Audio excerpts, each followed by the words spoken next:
ഈ കോട്ടയം ജില്ലാ പഞ്ചായത്തിൽ ജോസ് കെ മാണി വിഭാഗം വലിയൊരു സംഭവമാണോ?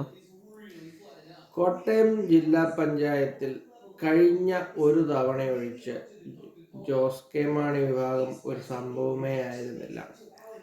അവര് ആകെപ്പാടെ നല്ലൊരു പ്രകടനം കാഴ്ചവെച്ചത് 2010 പി ജെ ജോസഫ് വിഭാഗവുമായിട്ടുള്ള ലയനത്തിന് ശേഷം നടന്ന തെരഞ്ഞെടുപ്പിലാണ്.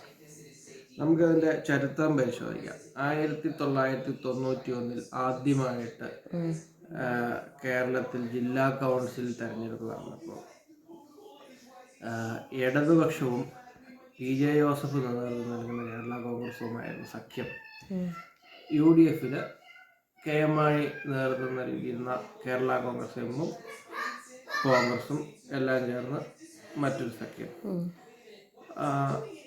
പി ജെ ജോസഫ് വിഭാഗത്തിൻ്റെ മികച്ച പ്രകടനത്തിൻ്റെ പിൻബലത്തിൽ അത്തവണ LDF ജില്ലാ കൗൺസിൽ ഭരണം നേടുകയാണ് ചെയ്തത്.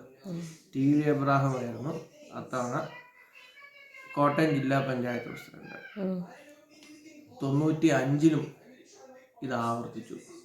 LDF തന്നെ, പി ജെ ജോസഫ് വിഭാഗവും CPIM CPI എല്ലാം ചേർന്ന സഖ്യം. 2000 LDF തന്നെ, 2005 LDF തന്നെ കോട്ടയം ജില്ലാ പഞ്ചായത്ത് ഭരണം നേടി. പിന്നീട് 2005 ശേഷം PC ജോർജ്, TV എബ്രാഹിം മുതലായ ആളുകൾ LDF വിട്ട് UDF ചേരുകയും അങ്ങനെയൊക്കെയുള്ളൊരു സാഹചര്യം വന്നപ്പോൾ ആദ്യമായി UDF ജില്ലാ പഞ്ചായത്ത് ഭരണം നേടാൻ സാധിച്ചു. അത് ഒരു തെരഞ്ഞെടുപ്പിലൂടെ ഒന്നുമല്ല. ഇവർ മുന്നണി വിട്ടു പോയപ്പോൾ LDF ബാനറിൽ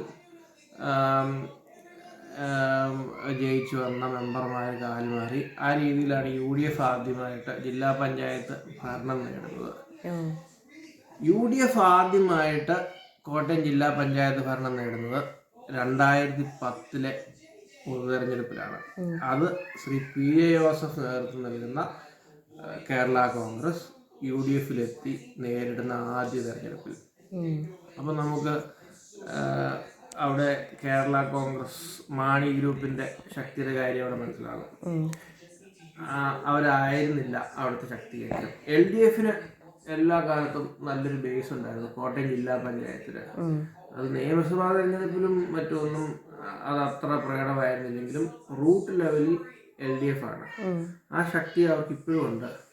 ആ ശക്തി ഉപയോഗിച്ചാണ് കഴിഞ്ഞ തവണ ഒക്കെ കോട്ടയം ജില്ലാ പഞ്ചായത്ത് ഭരണം അവർ പിടിച്ചെടുത്തത്. അതിന് കുറച്ചൊക്കെ ഈ ജോസ് കെ മാണി വിഭാഗം അപ്പുറത്ത് പോയതിൻ്റെയും പിന്നെ വലിയൊരു LDF തരംഗം ഉണ്ടായിരുന്നു അത്തവണ. അതാണ് അവരെ സഹായിച്ചത്. ജോസഫ് ഗ്രൂപ്പുമായിട്ട് നേരിട്ട് മത്സരിച്ച് 2 സീറ്റിൽ ജോസ് കെ മാണി വിഭാഗം തോക്കുകയാണ് ചെയ്തത്. അത്രയും വലിയൊരു തരംഗം ഉണ്ടായിട്ട് പിന്നെ മറ്റു ചില സീറ്റുകളിലൊക്കെ അവർ ജയിച്ചു. അത് CPM CPI വോട്ടാണ് അതിനകത്ത് പ്രധാനമായിട്ട്. അല്ലാതെ അവരുടെ സ്വന്തമായിട്ടുള്ള വോട്ട് ബേസും കാര്യങ്ങളൊന്നുമല്ല. ഇപ്പം ഇത്തവണത്തെ തെരഞ്ഞെടുപ്പിൽ നമ്മുടെ സ്ഥാനാർത്ഥി പട്ടിക നോക്കിയാൽ തന്നെ അറിയാം. ജോസ് കെ മാണി വിഭാഗത്തിന് അവർ കുറേ സീറ്റൊക്കെ കൊടുത്തിട്ടുണ്ട്. മുമ്പ് UDF ഉണ്ടായിരുന്ന അത്രയും സീറ്റുകളൊന്നും അവർ ഇപ്പോഴും മത്സരിക്കുന്നില്ല. LDF അവർക്ക് അത്രയും സീറ്റുകളൊന്നും കൊടുക്കുന്നില്ല.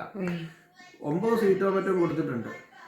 ആ 9 സീറ്റിൽ മത്സരിക്കാൻ പോലും ജോസ് കെ മാണി വിഭാഗത്തിന് സ്ഥാനാർത്ഥികളെ പുറത്തുനിന്ന് വാടകയ്ക്ക് എടുക്കേണ്ട സാഹചര്യമാണ് വന്നിരിക്കുന്നത്.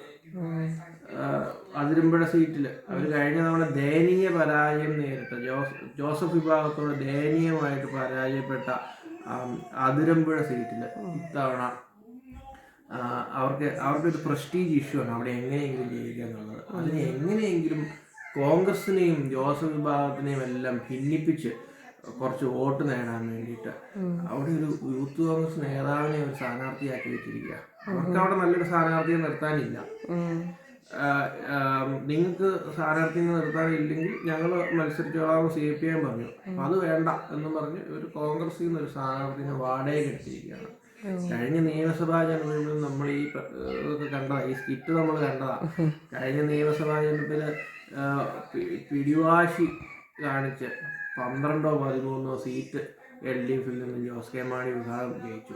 അത്രയും വലിയ LDF തരംഗം ഉണ്ടായി. അതായത് LDF 100 സീറ്റ് നേടിയാണ് കഴിഞ്ഞ തവണ നിയമസഭാ തെരഞ്ഞെടുപ്പ് ജയിച്ച് അധികാരത്തിൽ വന്നത്. ആ തരംഗത്തിൽ പോലും ഇത്രയധികം സീറ്റുകളിൽ മത്സരിച്ച ജോസ് കെ മാണിയുടെ പാർട്ടി 4-5 സീറ്റിലാണ് ജയിച്ചത്.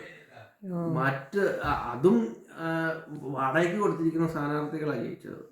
ഈ റാന്നി MLA ഒക്കെ CPIMകാരനാണ് ആർക്കറിയാൻ മേലാത്തത്. അതുപോലെ പിറവത്തെ അവരുടെ സ്ഥാനാർത്ഥി ഉഴവൂർ ബ്ലോക്ക് പഞ്ചായത്ത് മെമ്പറായിരുന്നു CPIMകാരിയാണ്.